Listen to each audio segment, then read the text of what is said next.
O Centro de Proceso de Datos Integral da Xunta de Galicia terá como obxectivo a xestión de toda a documentación digital da Administración Pública.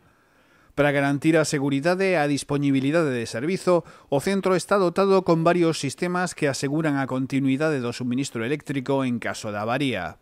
Conta con 2 subestacións eléctricas independentes, con sistemas de alimentación ininterrompida que permiten manter o suministro en caso de que este falle, así como a un grupo electróxeno cunha autonomía de 24 horas prorrogables.